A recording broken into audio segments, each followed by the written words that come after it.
Jules from Delsion, and I keep talking about creating inclusive environments and experiences. And I just wanted to go into a little bit more detail of what that means to me and what inclusion looks like within that.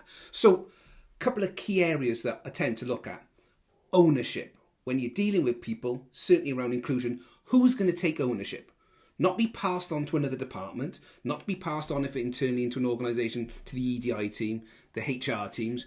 Who is going to take ownership of that situation? Certainly if we look at some of our journeys to inclusion work, where if you contact an organisation, whether it be an airline, whether it be a resort, whatever it may be, then it's a case of, oh, you need to speak to somebody else. I don't want that. I want someone to take ownership of it.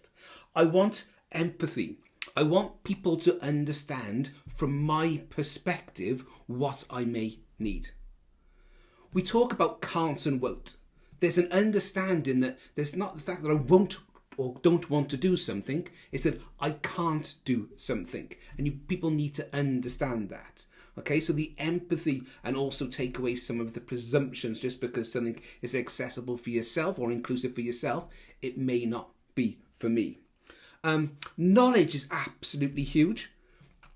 You're the experts of your organisation. You're the expert of the service that you provide or the environment you provide. How have you conveyed that to me as an individual? What knowledge can you give me? What knowledge do your teams have when we talk around inclusion and accessibility? They're absolutely key. Make any process, make anything as transparent as possible. For myself, for my family, for all users, for all your guests, anyone that comes across your service. And I'm also looking with regards to how I can be supported. What support is available? And how do you create equity within that? How do you treat me as an individual based around my individual needs? When we look at sort of customer service and inclusive service, absolutely key to the level of service provided with regards to, do you fit my needs around what I actually need as an individual? And then the last thing we always look about is regards to, how are you going to empower me?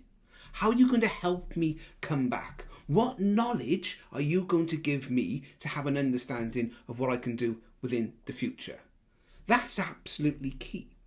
And certainly when we look at accessibility and we look at inclusion, it's that what makes it seamless? What makes it so I have exactly the same experience as anyone else? What compromises have I had to make? And how have you reduced those compromises? So a little bit of a summary from me. We cover all this in the work that we do. We've got our own approach to inclusive service, which we call Kutch.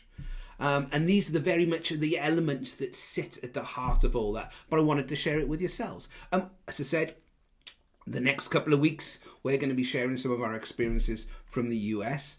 But the basis of everything that we look at is going to be from the things that I've just mentioned. So look forward to sharing it with you as we go along.